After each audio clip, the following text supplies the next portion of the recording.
Welcome my channel. ఇవి coffee గింజలు, అరబిక్లో గవ్వా అంటారు. కువైటీలు రెగ్యులర్గా తాగే కాఫీ ఇది.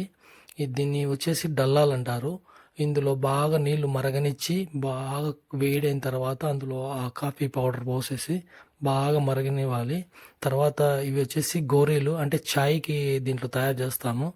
బిగ్ గవ్వా చేసే విధానం: కొద్దిగా ఆలుగడ్డల పొడి అందులో పోసేసి ముందుగా మనం మరగబెట్టుకున్న గవ్వాను వడగట్టుకొని అందులో పోసేయాలి.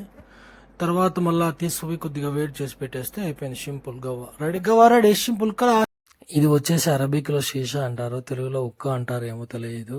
సైడ్ కువైటీ ఉన్నాడు, వచ్చి ఉన్నాడు. నేను వీడియో తీసుకుంటా అంటే నేను కనపడకుండా తీసుకో, సరేలే ఓకే.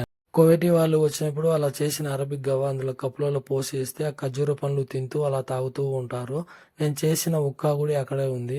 ఆ ఉక్క పీలుస్తూ ఆ గవ్వ తాగుతూ ఉంటారు. చాయ్ గవ్వ నా రెగ్యులర్ డ్యూటీ ఇది. చాయ్ గవ్వ చేయడము. ఆ ఉక్క తయారు చేసి పెడితే తాగుతూ ఉంటారు. ఆ గవ్వ తాగుతూ, ఆ చాయ్ తాగుతూ, ఆ ఉక్క పీలుస్తూ ఉంటారు. తర్వాత ఇంకా వాళ్ళు ఎంజాయ్ చేసుకుంటూ ఆ టీవీ చూస్తూ, ఆ గేమ్స్ ఆడుకుంటూ, ఆ ఫుట్బాల్ గేమ్ వస్తుంది చూసుకుంటూ ఎంజాయ్ చేసుకుంటూ ఉంటారు. అవి తామూర్. తామూర్ అంటే అరబిక్లో ఖర్జూర పండ్లు. ఆ ఖర్జూర పండ్లు తింటూ అందులో ఆ కప్పులలో పోషిస్తే దాన్ని పింజార్లు అంటారు అరబిక్లో. అవి డల్లాలో ఉంది ఆ గవ్వ అనేది, ఆ కాఫీ అందులో పోషిస్తే వాళ్ళు ఆ ఖర్జూర పండ్లు తిని ఇవి తాగుతూ ఉంటారు. భలే టేస్టీగా ఉంటుంది. హెడేక్ ఉన్నా కానీ తగ్గిపోతుంది. బాడీ అంతా హీట్ అవుతుంది.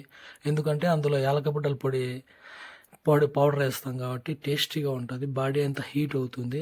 రెగ్యులర్గా 24/7 కువైటీలు ఎక్కువ యూజ్ చేస్తారు. ఇది భలే టేస్టీగా ఉంటుంది.